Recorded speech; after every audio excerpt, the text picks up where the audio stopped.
PBS just published a story about Taylor Cadle. Now, Taylor Cadle lives in Polk County, Florida, fastest growing county in the country with a talk tough sheriff and some pretty bad investigators, or at least one. But Taylor, when she was young, she was taken from her mother due to drug use and violence, and she was placed into foster care where she stayed for about a year and a half before being adopted by her great uncle and his wife. But it didn't get better from there. He abused her often on the side of the road on a backcountry road. So Taylor didn't say anything because she didn't want to go back to foster care. But eventually she disclosed to an adult at her school, who then brought in the authorities, and a forensic interview was done. The forensic interview went well. She gave all of the information that they needed, and then this was turned over to the sheriff's department and the investigator there. It was a female investigator. Listen to the way she questioned Taylor.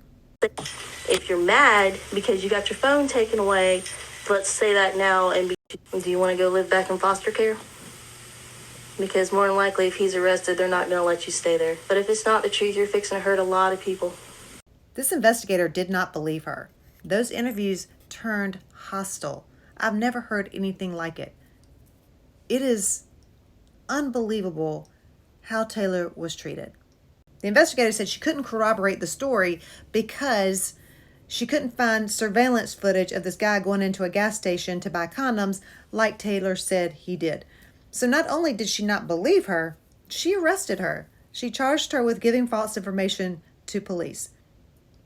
She had a court date where she went by herself as a teenager. Her aunt, dude's wife, dropped her off and said, just go and plead guilty, might as well get it behind you. So she did. Not only that, they made her write an apology letter to the investigator for lying and to him for lying. So my blood's boiling by this point. It gets worse.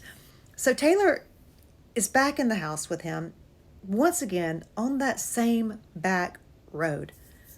But she was smart this time.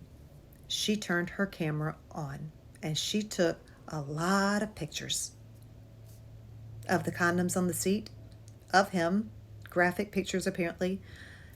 She collected her own evidence, and he ended up getting 17 years in prison.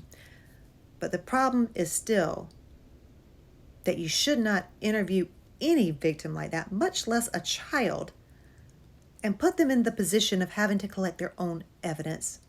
Charges against her were overturned, by the way. Kudos to the court system down in Florida. She is now what looks to be happy with some kids, living her life. And he is still sitting in prison, right where he should be.